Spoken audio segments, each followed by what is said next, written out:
చట్టాన్ని తన చేతిలోకి తీసుకుని ఇష్టారీతిగా ప్రవర్తించిన విషయం మీ అందరికీ తెలుసు. కానీ నిన్న ఏం జరిగింది, ఎమ్మెల్సీ ఎలక్షన్ కోడ్ ఉంది ఆల్రెడీ, ఆయనకి తెలుసు ఆ విషయం. గత ముఖ్యమంత్రిగా చేశాడు, ఎలాంటి రూల్స్ ఉంటాయో ఆయనకి తెలుసు. ఒక తనుగే లాండ్ ఆర్డర్ ని రూల్ చేసినటువంటి మినిస్టర్ గా కూడా ఉన్నాడు. అయినప్పటికీ కూడా నిన్న వాంటెడ్ గా పొలిటికల్ మైలేజ్ కోసం మాత్రం అక్కడ మిర్చి రైతుల యొక్క బాధలను పట్టించుకోవాలి, వాళ్ళకి ఏదో లబ్ధి చేయాలన్నటువంటి విధానం కన్నా కూడా పూర్తిగా పొలిటికల్ మైలేజ్ కోసమే ట్రై చేశారు. ఎందుకంటే ప్రభుత్వం ఎట్టి పరిస్థితుల్లో ఎలక్షన్ కోడ్ ఉంది కాబట్టి ఆపితే అక్కడికి వచ్చి మళ్ళీ నిన్న నేను కావాలని ప్రజల కోసం వస్తూ ఉంటే నన్ను ఆపే ప్రయత్నాలు చేశారని చెప్పేసి పొలిటికల్ గా మైలేజ్ తెచ్చుకోవచ్చన్న ఉద్దేశంతోనే చేశారని క్లియర్.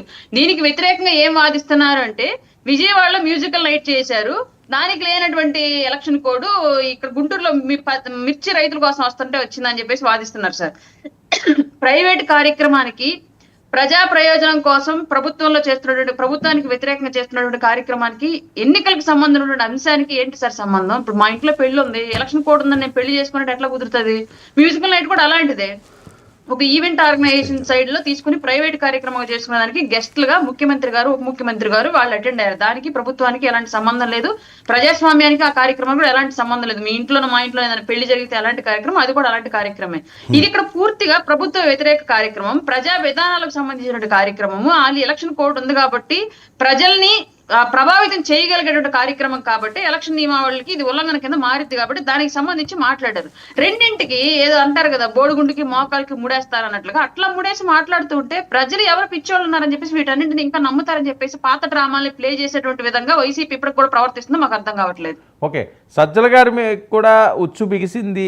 సజ్జల గారు బంధువులకి ఏవో ఎక్సైజ్ నోటీసులు ఇచ్చారట, ఎక్సైజ్ శాఖలో సజ్జల గారు కొంత సహకరిస్తున్నారంటూ కూడా వస్తున్న ఆరోపణలు. వశిష్ట బిజినెస్ సొల్యూషన్ ప్రైవేట్ లిమిటెడ్కు నోటీసులు ఇవ్వడం, ఇది సజ్జల గారికి సంబంధించింది అని.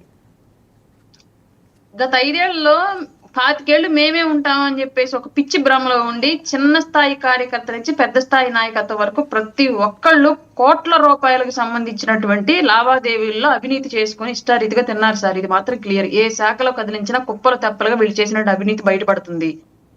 ఒక్కొక్కటి దాని టైం వచ్చినప్పుడు సాక్ష్యాలు ఆధారాలు క్లియర్ గా ఎంక్వైరీ చేసిన తర్వాత ఆ విషయాన్ని బయట పెట్టి ఆ వ్యక్తులను అరెస్టులు చేయడం జరుగుతుంది, నోటీసులు ఇవ్వడం జరుగుతుంది. అందులో భాగంగానే సజ్జల రామకృష్ణారెడ్డి గారికి సంబంధించిన వ్యక్తులకు కూడా నోటీసులు ఇష్యూ చేయడం జరిగింది. రానున్న రోజుల్లో సజ్జల రామకృష్ణారెడ్డి గారికి కూడా ఇంటర్లింక్డ్ గా ఉంది ఆల్రెడీ. ఆ డీటెయిల్స్ కూడా పూర్తిగా ప్రభుత్వం చేతికి వచ్చాక, పోలీసుల చేతికి వచ్చాక ఆయనకు కూడా సర్వ్ చేస్తారని చెప్పేసి మాకు ఉన్నటువంటి సమాచారం. ఓకే, విజయ్ వినిపిస్తుందా? వినిపిస్తుందండి. ఎందుకు అన్యాయంగా అక్రమంగా కక్ష సాధింపు చర్యలతో అమాయకుల మీద కేసులు పెట్టి వాళ్ళని ఇబ్బంది పెడుతున్నారట, బెయిల్ కూడా రానియకుండా చేస్తున్నారట.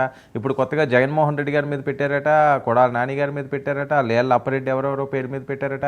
ఆ మిర్చి రైతులకు అన్యాయం జరిగిపోయి వాళ్ళు కన్నీటి వ్యధలు కాపాడడానికి, వాళ్ళకి నేనున్నానన్న భరోసా ఇవ్వడానికి మాజీ సీఎం గారు వెళ్తే ఇంత దారుణంగా, ఇంత అన్యాయంగా మీరు అధికారంలో ఉన్నారని చెప్పి ఇబ్బందులు పెడతారా అన్నది వాళ్ళ ప్రశ్న.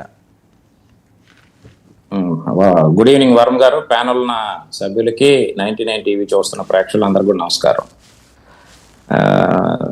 అయితే ఇప్పుడు మేము కక్షాదింపు చేస్తా ఉన్నామని చెప్పి ఆరోపణలు చేస్తా ఉన్నారు మా మీద. మరి జగన్మోహన్ రెడ్డి గారు ప్రజల మీద అంత అపారమైనటువంటి ప్రేమ ఎందుకు కలిగిందో సడన్ గా. గతంలో